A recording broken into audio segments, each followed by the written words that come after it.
你会为你的家人拍电影吗？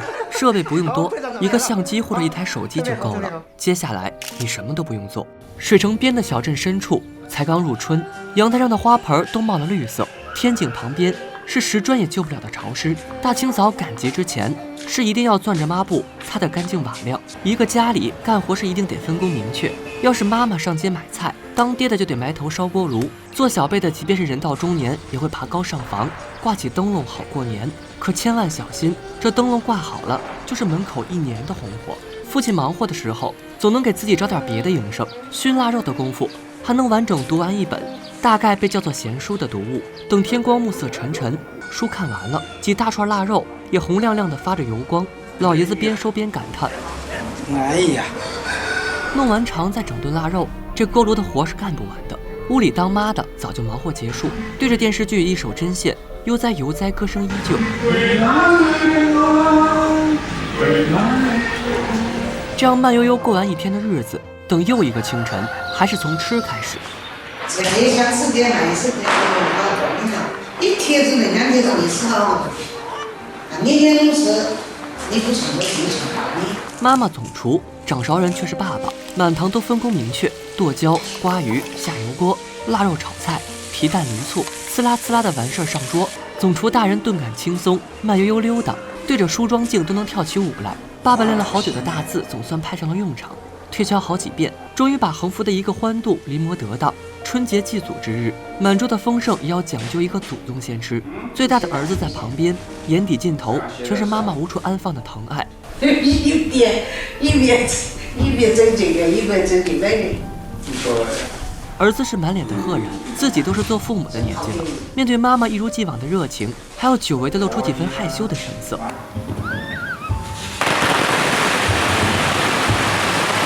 鞭炮爆竹都响完了，年初一，一年到头不见面的亲戚才会聚在祖坟，磕头烧纸，聊天瞎侃。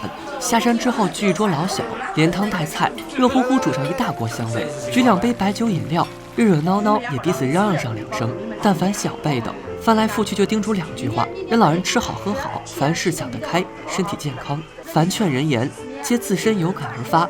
人的爱好总是越老越丰富，忙忙活活过完小半辈子，总得盼上点什么。为什么事高兴一把，满足一回？爸爸每天清晨绕着楼道跑步，越发爱惜身体。妈妈一心扑在花花草草上，后院的辣椒结出香味儿，也要拉着儿子的镜头，高高兴兴的显摆。等老街坊串门，一块坐岸边包饺子，唱2句以前的小调，在家里坐上大半晌。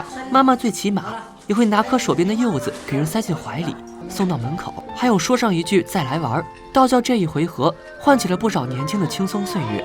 老2口在天井边上对拉起了2胡，高高兴兴过了个悠闲下午。今天连天井都清澈不少，金鱼都自在了几分。爸爸是小学教师退休的，育树育人的大半生，直到现在也常有街坊上门送点草木瓜果。今天又得了一只初春发芽的腊梅，快快乐乐地送进土里去。不管是做农活还是穿针线，两人都踮起脚轻哼，能快乐一整天。妈妈花白的头发也自有爸爸的妙手，能还一半黑亮。晚上一家人吃饭聊天，妈妈送到爸爸嘴边的一盅酒，叫旁边的小儿子逗得只顾嘿嘿，很是乐见。黑风闪电，屋里却是欢声笑语。对着儿子的镜头，老2口还摆出姿势，又想起今年是不是该办上一场金婚，毕竟是这么让人幸福的事。好，拍张照片了，好，特别好，特别好。春雨之后是日头大晒，趁天光正好，还能沿着一片菜地进山。比起镇里，这风可呼啸得多。妈妈顺着蕨菜的生长趋势往上，越走越郁闷，嘟嘟囔囔的抱怨：他就是整结婚了，你东一滚又一滚，老爹早登临平地，左右踩鞋，还吹出一段悠扬小曲，向山的那边招手呼应。喂，过来吧，打菜莫打那边跑。好，我慢慢地过去算了。主动救山多次的结果，鞋倒是走坏了一双又一双。哎，鞋坏了。过来吧，那边打菜不满了。把菜米打满了嘛，前方的那边的打了菜满。满不满箩有什么打紧？老2口满意的摘足了一袋，拽草绳绑好鞋底，相携下山回家去了。哦，还顺走了一根粗棍，运动量超标。俩人并排坐一块儿，就着电视爆笑节目，喜摘了一盆蕨菜。在这个家族里，每一次聚散与分别，都有父亲举着相机，站在旁观的视角，保存一刻亲情的持久。老爷子一生好学，映着电脑的蓝光，在儿子的教导下，学着视频的剪辑与拼接。从54年的黑白老照片开始，榕树下的全班合影，他甚至都快想不起旁边的姓甚名谁。岁月悠悠，光阴荏苒，一晃就是几十年，还算把身体好了。你看好多同学都不在了。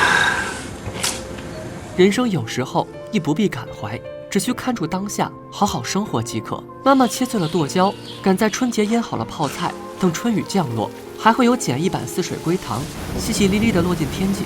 老爷子特意弄来10几尾活鱼，活蹦乱跳地游进水里。妈妈早早地针线穿缝，给还没影的孙子女们制好了小花布鞋，细致地封存起来，又忍不住笑开。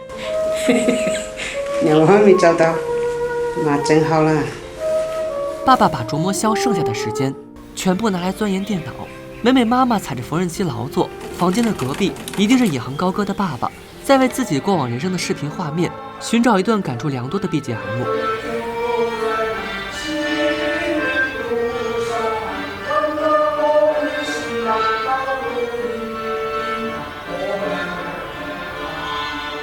春季的尾声时，为了父母的金婚，大女儿与小儿子匆忙赶回了老家。妈妈刚坐上饭桌，就看着女儿的衣裳发冷。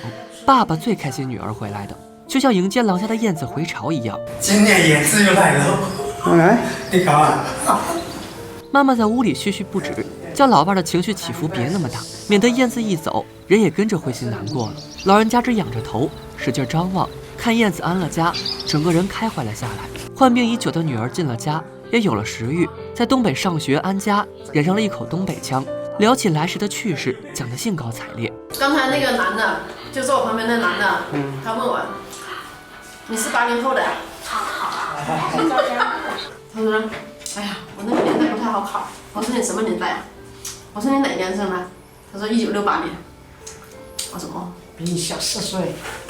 啊，没有，我没说啊，1968年嘛，他说的。我们那个年代和你们不一样啊。还以为你小。我说那你看我多大？他说我看你像80后的。然后他就指清去坐前面，我说那是你老公啊。我看他就不像。我说我们俩长得像吗？他说挺有夫妻相嘛。你老公挺帅的。逗得满屋哈哈。今天格外高兴的爸爸，仿佛什么事儿都能逗得他笑上2声。这会儿早乐得满脸通红。等聊到金婚的过往，老父亲已经完全在状态了，有些不好意思的念叨起当年书信传情的昵称。为了18岁结婚的妈妈，爸爸还将日子定在了5月18号。讲到这儿，他羞赧的哈哈一笑，又忍不住说自己的口头禅了。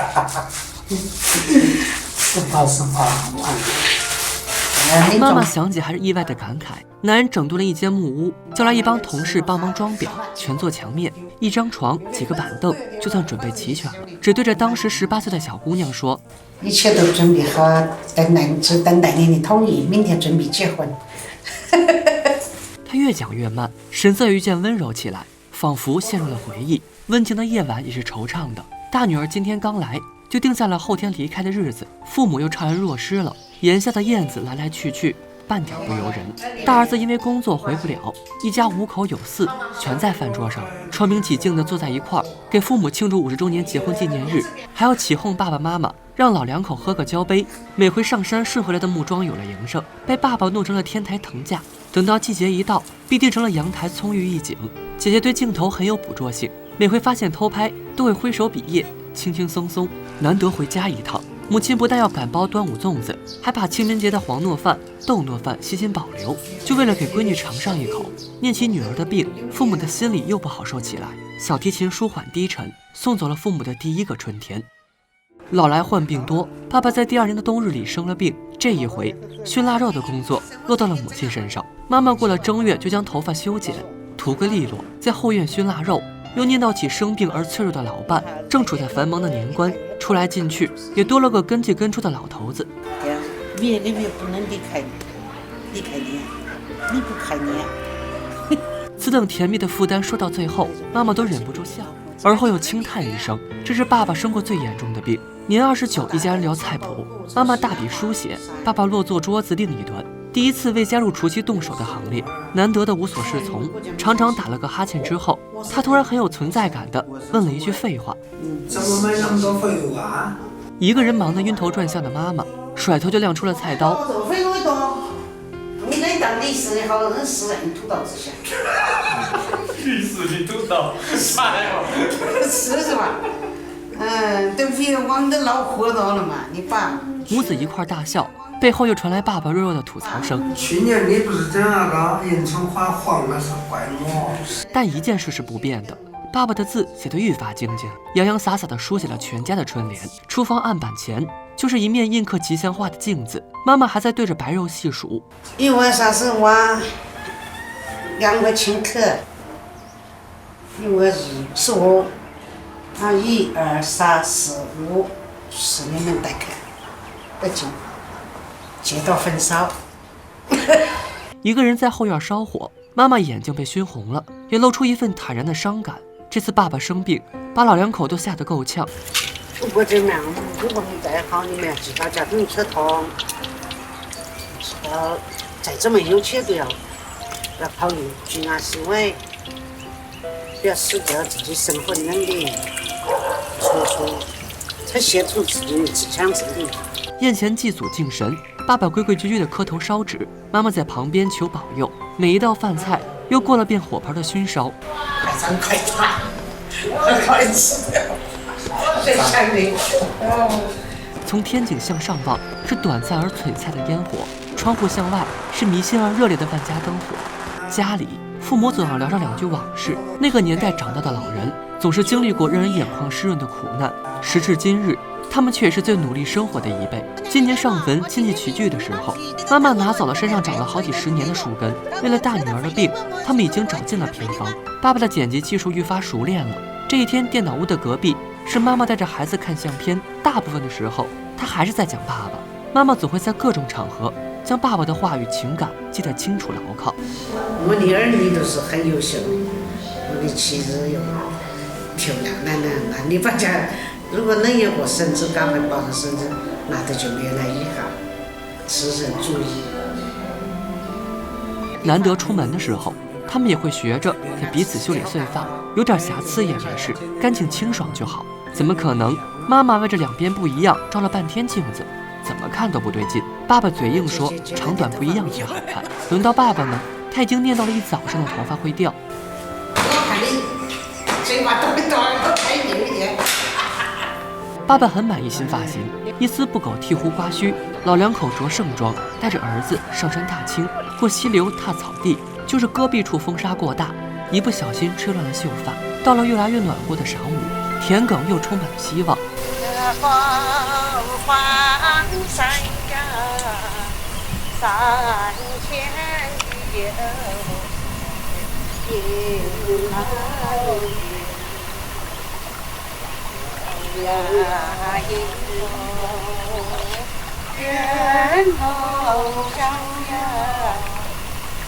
好发家，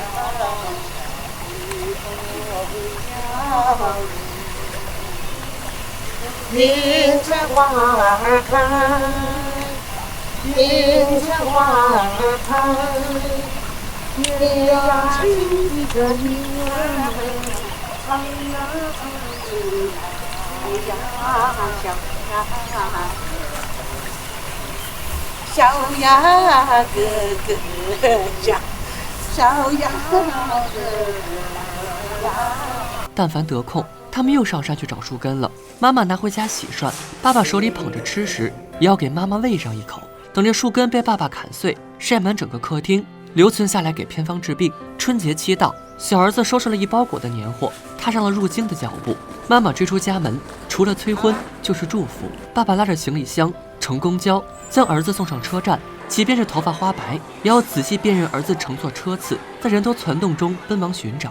这个春天的最后，爸爸的2哥住了院，全家人赶了回去。兄弟俩在病房对坐，每听一个好消息就要多高兴一点。过这关以后，活到100岁，100岁以上没有问题。爸爸在64年没回过的老家，烧柴烟，过溪流，见光阴已逝，乡音未改，而人聚已不识，以为忘掉的童年一下子全涌上心头。爸爸在村里转了很久，全家也都聚在这里，这样一家人的饭碗，一群人的歌声，也是许久没有出现过的了。他们索性当成一场春游，姐姐甚至公放一首《童年》以配合气氛，踏青游湖，玩一个新的地方，陪老爸找一场旧的时光。谁也没想到，这竟是姐姐最轻松的一刻。她的病更加严重，入秋的时候，全家人都陪护进了院。女儿疼痛难忍，无意识地声声喊妈。妈妈把人抱进怀里，手不停地按摩穴位，转头就泣不成声。爸爸无措地站在最外层，女儿的痛苦快把她揉碎了。这天晚上，爸爸妈妈没有一刻停过的念佛经。姐姐已经难受得神志不清，只模糊地对哥哥呢喃。哥哥使劲扶着身子，还不忘摩挲姐姐的额头。一点不孤单，你都记了。每一个晚上，姐姐都边疼边喊妈。我自己努力想回报父母，但是一般就是这样的打结就是果。哪里真的都没有，不有这种情况。爸爸妈妈的眼睛都哭得红肿，跟着一宿宿睡不着。最难受疲惫的时候，爸爸蹲在女儿的床沿，使劲攥着手腕。没那么难受的时候，一家人终于有点轻松的模样。妈妈还叫来外孙和病床上的女儿一起进入到小儿子的镜头前。姐姐有了点精神，也要对着镜头做鬼脸，露出一副笑模样。可是后来，她难受的时候越来越多，清醒的时候越来越少。妈妈渐渐哭干了眼泪。深秋时分，姐姐的生命不再鲜活。爸爸妈妈白发人送黑发人，唢呐送亡灵，鼓声唱丧曲。所有忙忙碌碌的人里，只有妈妈无措的呆立，好像瞬间失去了行事的逻辑，茫然地看着黑白照片。等纸钱烧完，外孙抱着照片起灵，一步步把人带回了家。没有了爱跳爱笑的女儿，爸妈开始守护她死后的灵魂。爸爸妈妈对着做，一笔一画地书写经文，在灵堂焚烧，沿江水上坟，无声落泪。天色阴沉，而后总要再出太阳。爸爸妈妈的第2个春天过得阴沉而苍老。第3个春天，没有约定的，爸爸开始剪辑储存中姐姐的画面。从90年代开始，他对家的热爱，他们一家的春天，开始随着失去女儿的悲痛徐徐展开。亲爱的同志们，我们来到了外公的坟上，上山吧。不太高的像素下，在上坟烧纸的爸爸妈妈，边上耍狮子的弟弟，镜头扫到每一个人的脸上，都有姐姐欢脱热情的声音在旁解说。自从姐姐入土，爸爸就开始在饭桌旁摆一张空凳，得了空他就跟着妈妈上山给姐姐修坟。到了晚上，他就顶着电脑的蓝光剪辑刻录的家庭光盘，眉眼年轻的妈妈，还未发福稚气未脱的孩子们，以及一头秀发未剪的女儿。难得春节守岁，爸爸摇晃着镜头记录，难掩兴奋。簇拥在孩子中间的妈妈，早伴随着春晚欢笑声睡意昏沉。爸爸就这样剪辑翻看，能一动不动地端坐一宿。每一帧画面都是他们细心书写的漫长人生。98年，爸爸的最后一堂物理课，妈妈特意带去了相机旁听，记录了讲台上慷慨激昂的丈夫37年教学生涯的句号。再后来，爸爸妈妈的生活愈发闲散，他们会结伴上坡砍柴，每回都要为着多带回2捆柴高兴半天。这个就是健康快乐，是一种乐趣。帮亲戚收放苞米，一大片土地，2人就弓着腰勤勤恳恳，忙上大半天。女儿从东北但凡回家看望，就带她1、2件新衣服，老两口一定立马穿上，陪着郊游踏青去。一片旷野，还有爸爸大张的手臂，女儿乖巧耍宝的一簇花朵。送给妈妈。这是拉拢狗。回家了。夕阳之下，回家的小路上，母女挨靠着说些体己话，爸爸在后面远远地跟随，听着2人细碎的嗓音，踏在一片青葱，心里幸福得一塌糊涂。赶上春天的尾巴，山里的泉水驱走了最后一丝寒气，老两口就抱上衣服进山揉搓，再顺便大树下野餐，并靠着聊点闲天，逗逗昆虫。后来姐姐不在了，爸爸就进山砍下一截带着春意的竹枝，挂起白帆，飘摇地栽插在姐姐的坟头。他们一边用心的生活，一边用尽一切办法让姐姐获得新生与自由。在老家守够了灵，外孙带着姐姐的牌位离开。清晨天不亮，妈妈在门口目送，叹息着进去又出来。忍着眼泪徘徊良久。爸爸给出租车塞了烟钱，才一个人慢慢的往家走。只有爸爸不在，妈妈才敢眨巴着泪花说这句话。如果讲我没在，你摆个你怎么面对着家嘛？这么大个屋子。老爷子记得屋檐下每一只回来的燕子，每年春天见燕子又如数飞回来，都要高兴上一回。到了秋冬，对着空荡荡的屋檐廊下，总是难免惆怅。今天是7月23，可能今天明天就飞走喽。数着长出翅膀、有自飞能力的燕子，老人家度过了他们的第3个春天。第4个春天的时候，连春节都显得空旷起来，唯独饭桌上总有一个崭新的属于姐姐的椅子，被老人安稳地摆放好碗筷。现在吃种茶，也就煮鸡蛋、煮糖吧。他们的身体都不同程度地出了问题，开始自己学着配药，讲着讲着就抹起泪来。担心着仓促倒下不能自理的那天，爸爸举动愈发颤巍，连芋头都快削不动了。妈妈更是抓紧了时间，给素未谋面的孙辈们缝衣鞋。我能陪你几天算几天，陪你几天算几天，到时候哪能陪你？每回上山都要经过湖边波光，映着朦胧的雾气。爸爸挑起最新鲜的山泉水，使不上劲儿，只好摇晃着抓紧几步走。这是给姐姐用的。他们在坟地的四周给姐姐种上2大片花草，定期除草浇灌，叫1年4季都能有如茵的绿草、紧簇的花团。今年不太一样，爸爸得了蜜蜂嗡嗡的活力，他学会了网购，按照说明研究好了蜂箱。哎呀，漂亮，漂亮！一个坚毅的塑料袋就让蜜蜂顺利搬家。直到晚上，爸爸都举着手电筒查看这些转来转去的小小生命，稀罕得不得了。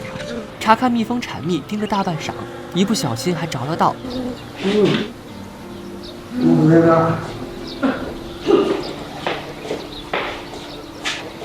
说走也不离开，隔得老远，仍旧目不转睛地盯着。妈妈对于此等除了饭就是疯的状况颇有微词。我看见蜜蜂了。一天天那年蜜蜂差不多像是出年轻人了。话了哈哈一乐，还是调侃居多。今年的春天，苔藓都格外潮湿。春雨又来的时候，老爷子除了自身保暖之外，更担忧蜜蜂非无所依，操心的要命。隔天，他又乐呵呵的得了好东西，迫不及待分享妈妈。多年前存在录像带里的电视剧，妈妈连手边的缝纫机都快顾不上了。在寒天雪地化身追剧的可爱女人，大雪临城，老人家爬上山都费劲了许多，人手一个登山杖，在山上喘了好一会儿。又一个春节来临的时候，他们照例熏好了腊肉。爸爸今年的对联更讲究了，连笔顺都一一对照，半点错都不出。倒是素来灯火通明的除夕夜，成了全家的烛光晚餐，正好春晚停电，真是别有风味。一家人跑天台生火，费半天劲叫烟熏得够呛，好不容易生好了火，也盼来了电。大过年的太乌龙，爸爸在门口就乐了。哎呀，谢谢你！哎呀，万家灯火，璀璨风华。17年的时候，父母也学会了微信，缴电话费终于不再麻烦。在手机一端听见一段老街坊的音频，俩人乐得哈哈大笑，语音输送出尝试，就这份新奇弄得开怀不已。在手机上懂得查歌词的时候，他们又双双冷静下来，陷入另一份情绪当中，在一个音调上共同哼唱。小儿子离开的时候，妈妈几乎要装上全部的年货，倾尽一切尚嫌不够。爸爸在屋里默默站立，只轻轻瞧着檐下燕，儿子在外抽烟，再不敢瞧父母的神情。今年的春风愈加冷冽，妈妈背着药箱在房檐大肆挥洒，才几个日夜就催生枝芽初长，一片便是生机的色彩。冷意延长，燕子也迟来了1个月份。这一回，连妈妈也跟着高兴起来。来时虽晚，但漫长春意还是有生命前来，让老两口的日子不致孤寂。爸爸又有了新玩意儿，拿腰鼓做了 Plus 版2胡，正好映衬外屋阳光暖意的明媚。妈妈的金银花也发出醉人的香气。爸爸又开辟了新的窗户，连接新的水龙头，很有态度。每天至少回家做1件事，你要洗盆子啊，整电灯啊，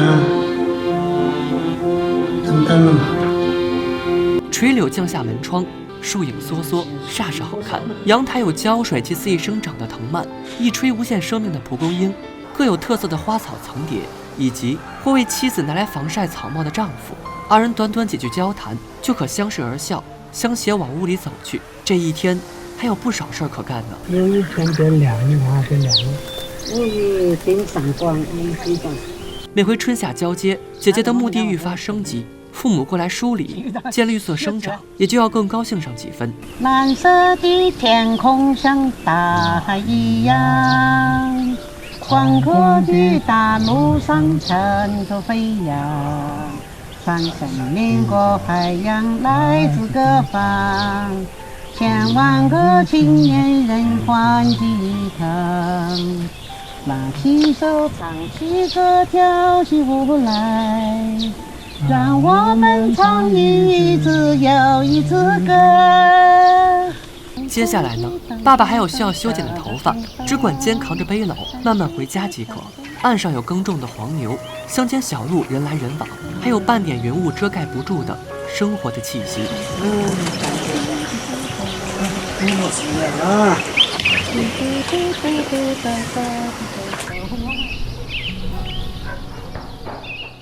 4个春天是导演陆庆义拍摄的自己父母的真实纪录片。导演以参与者的身份，从一种平凡而温暖的角度，纵观一个家庭近20年的变化，又微观在南方小城里的父母寻常而平淡的4个春天，碎片式的家庭生活纪实。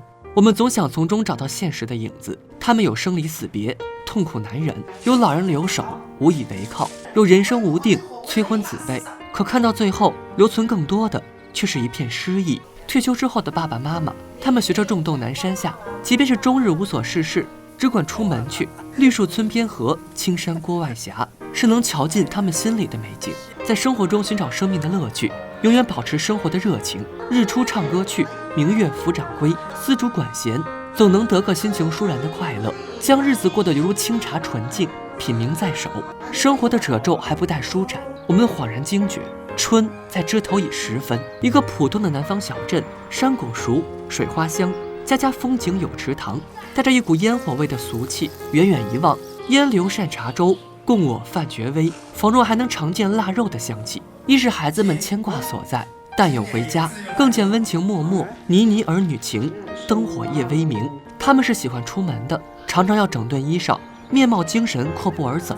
壁炉既不远，日暮徐徐归，夕阳之下缓缓而归即可。忘了是谁说的了，人生最可怕的是等待，最值得也是等待。岭上白云舒复卷，天边皓月去还来，低头却入茅檐下，不觉呵呵笑几回。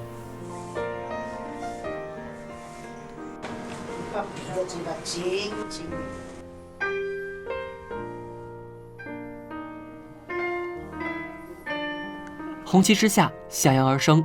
我是焦岩儿，咱们下期再见。